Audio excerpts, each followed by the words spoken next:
வணக்கம். தமிழ் செய்தி அறிக்கைக்காக சிவசுப்பிரமணியம் சரவணபவன். முதலில் தலைப்புச் செய்திகள். முன்னாள் போராளிகளை விடுவிக்குமாறு அமெரிக்கா இலங்கைக்கு அழுத்தம். பயங்கரவாத தடை சட்டம் நீக்கப்பட்டாலே தமிழருக்கு விடிவு. பொன் செல்வராசா தெரிவிப்பு. இலங்கையில் 5879 யானைகள் கணக்கெடுப்பில் கணிப்பு. அவை தலைப்புச் செய்திகள். இனி விரிவான செய்திகள்.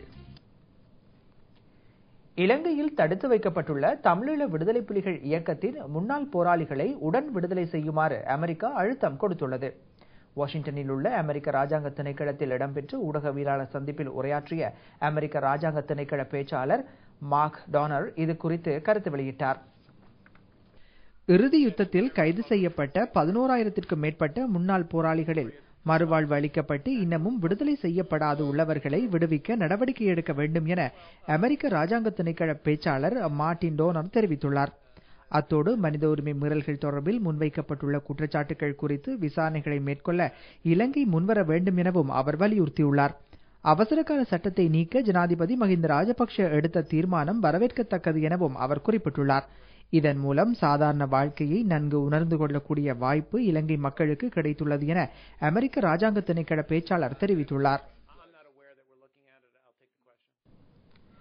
இந்த நாட்டில் இருந்து பயங்கரவாத தடை சட்டம் என்று நீக்கப்படுகிறதோ அன்றுதான் தமிழினம் சுதந்திரமாக வாழ முடியும் என தமிழ் தேசிய கூட்டமைப்பின் மட்டக்களப்பு மாவட்ட பாராளுமன்ற உறுப்பினர் பொன் செல்வராசா தெரிவித்துள்ளார். களுவாஞ்சிக்குடி பிரதேசத்திற்குட்பட்ட ஒந்தாச்சிமடம் பகுதியில் அமைக்கப்பட்டுள்ள ஒன்று கூடல் மண்டபத்தின் திறப்பு விழாவில் கலந்து கொண்டு உரையாற்றும் போதே அவர் இவ்வாறு குறிப்பிட்டார். அவசரகால சட்டம் எடுக்கப்பட்டால் நாங்கள் வீதிகளிலே நடமாடலாம், வீதிகளிலே சுதந்திரமாக நடமாடலாம் என்று நீங்கள் நினைத்துக் கொள்வீர்கள். ஆனால் அப்படி அல்ல. அவசரகால சட்டம் இந்த நாட்டிலே எடுக்கப்பட்டாலும் கூட போலீஸ் அதிகாரிகள் எதுவும் குறைந்துவிடவில்லை என்று மாபெரும் போலீஸ் அதிகாரி ஒருவர்கள் தெரிவித்திருக்கின்றார்கள். அது மட்டுமல்ல, அவசர கால சட்டத்தில் வழக்குகளிலே இருக்கின்றவர்கள் வேறு ஒரு சட்டத்தில் உள்வாங்கப்படுவதற்கு நடவடிக்கைகள் எடுக்கப்பட்டு வருகின்றன. ஆகவே இந்த அவசர கால சட்டம் இன்று இலங்கையிலே ஈடுபட்டாலும் கூட அதனால் தமிழ் மக்கள் நன்மையை அனுபவிக்கப் போகின்றார்கள் என்று சொன்னால் அது நிச்சயமாக இல்லை. இந்த நாட்டிலிருந்து பயங்கரவாத தடை சட்டம் என்று எடுபடுகிறதோ அன்றுதான் தமிழினம் தலைநிமிர்ந்து வாழக்கூடிய ஒரு இனமாக வாழ முடியும்.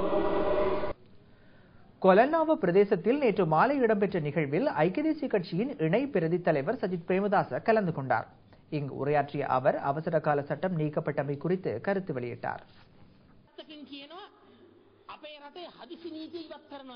அவசர கால சட்டத்தை நீக்குவதாக ஒரு பக்கம் சொல்கின்றனர், ஆனால் மறுபக்கம் பயங்கரவாத தடுப்பு சட்டத்தின் ஊடாக சில கட்டளைகளை சேர்க்க உள்ளதாக சொல்கின்றனர். எமது நாட்டிற்கு இது முக்கியமானதல்ல.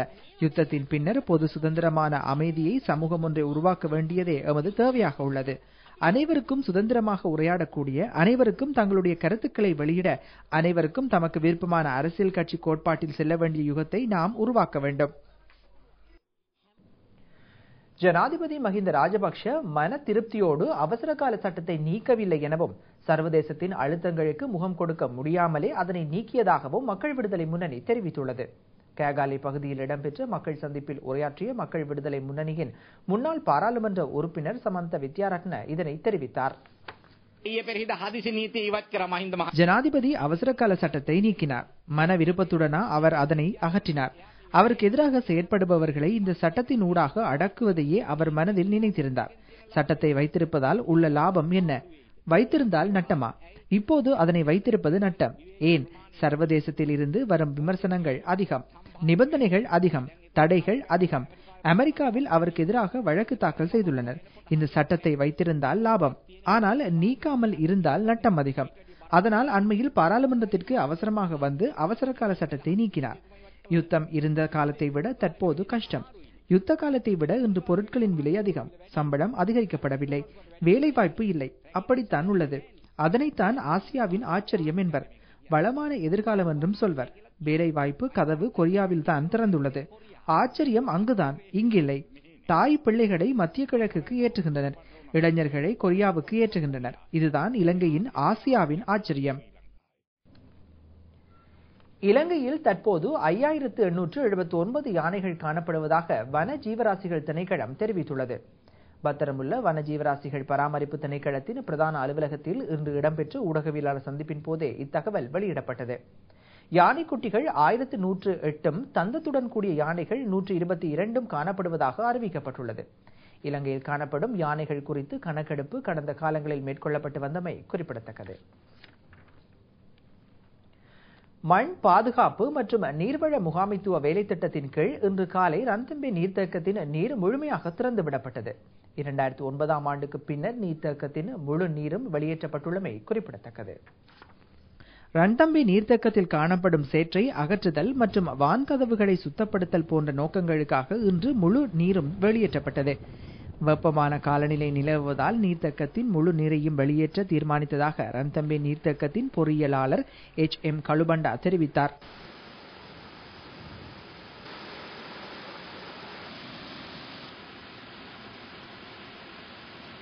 நீர்த்தேக்கத்தில் இருந்து நீர் முழுவதும் வெளியேற்றப்பட்டுள்ளதால் ரன்தம்பே நீர் மின் விநியோக செயற்பாடுகள் இன்று காலை தொடக்கம் நாளை மாலை வரை நிறுத்தி வைக்கப்பட்டுள்ளதாக மின் உற்பத்தி பொறியியலாளர் இந்திரஜித் கலகே தெரிவிக்கின்றார்.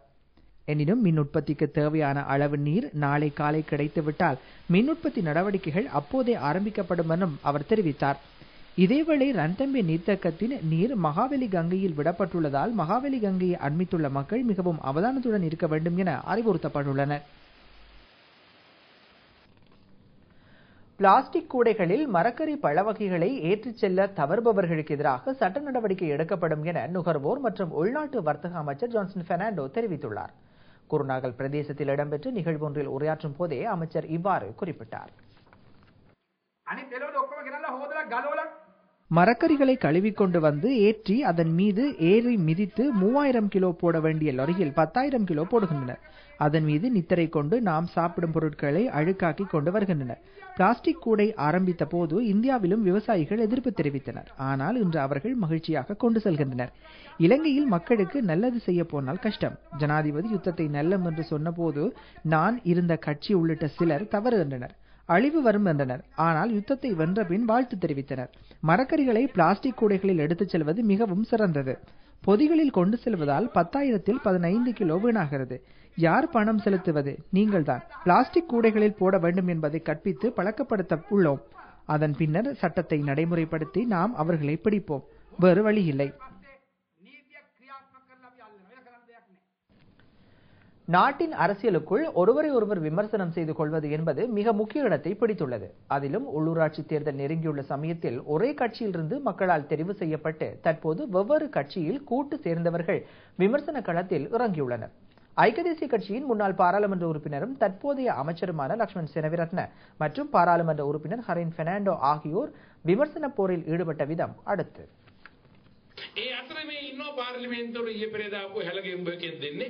நேற்று முன்தினம் பாராளுமன்றத்திற்கு வந்த 2 கிணற்று தவளைகள் உள்ளன. 1.5 வருடம் தான் ஆகிறது. பாராளுமன்றில் 4வது மாடி கூட தெரியாது. இவர்கள் அனைவரும் அடுத்த பிரதமர் நான் தான் என சொல்லிக் கொள்கிறார்கள். பிரதமர்கள் ஐக்கிய தேசிய கட்சிக்குள் குட்டி போட்டுள்ளார்கள். வெற்றி அங்கு தெரியவில்லை. ஆனால் நேற்று முன்தினம் பாராளுமன்றம் சென்றவர்கள் பிரதமராகிவிட்டனர். இந்த தங்கமான கட்சி தொடர்பில் நான் கவலை அடைகின்றேன். நாட்டில் எதிர்க்கட்சி ஒன்று இருக்க வேண்டும். ஆனால் இன்று அது கழுவிக்கொண்டு போய்விட்டது. கொள்கைக்காக அரசியல் செய்கிறோம். நாங்கள் வெல்வோம், தோல்வியடைவோம். தோல்வி அடைந்தமைக்காக கட்சியை விட்டு செல்ல மாட்டோம். அவ்வாறான நபர்கள் இந்த பதுளை மாவட்டத்திலும் உருவாகியுள்ளனர். அதனையிட்டு கவலை அடைகிறோம். ஆனால் சிறியவர்கள் வந்துள்ளனர் என்று சொல்கின்றனர். சிறுவர்கள் தான் பதுளையில் உள்ளனர். அவர்கள் தான் பாராளுமன்றம் செல்கின்றனர் என சொல்கின்றனர். நாம் சிறுவராக இருந்தாவது பாராளுமன்றம் செல்கிறோம். சிறுவராக இல்லாமல் தகப்பனின் பெயரை கொண்டு பாராளுமன்றம் சென்று ஐக்கிய தேசிய கட்சியை காட்டிக் கொடுத்தவர்களே இவ்வாறு கதைக்கின்றனர். ஆனால் நாங்கள் சிறுவர்களாக இருந்தாலும் கட்சியை விட்டு சென்று யானையை காட்டிக் கொடுக்க மாட்டோம்.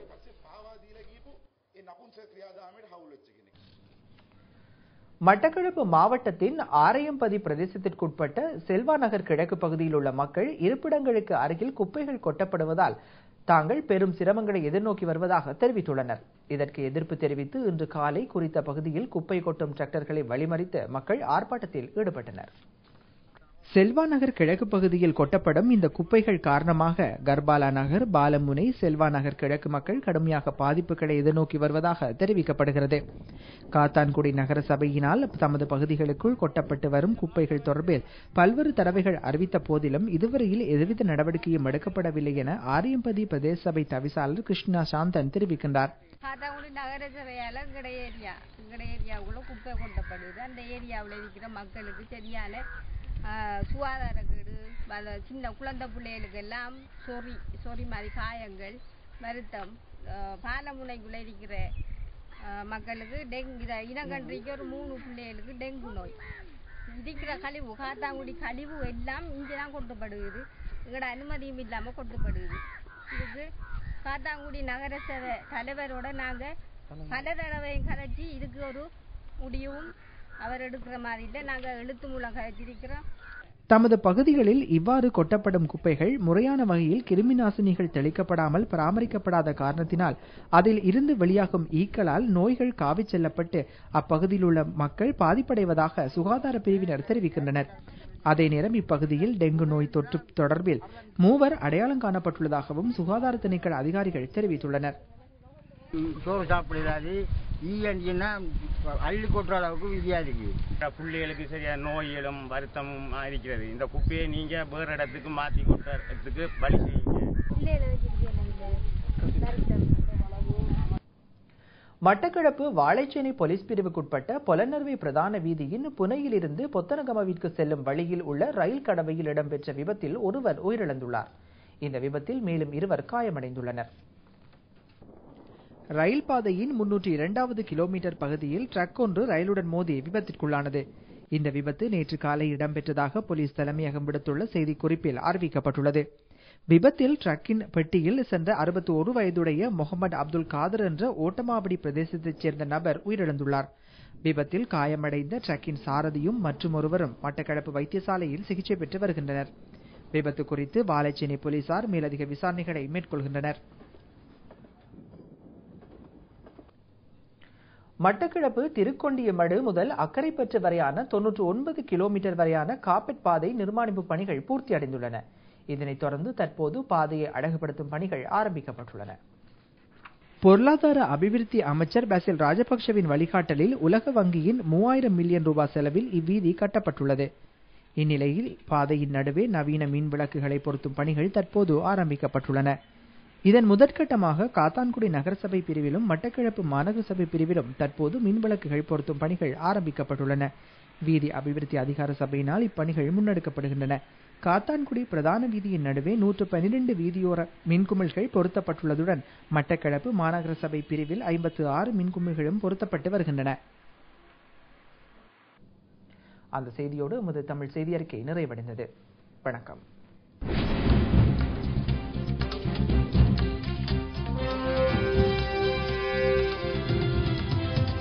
This is Ada Derana, Sri Lanka's prime time news bulletin.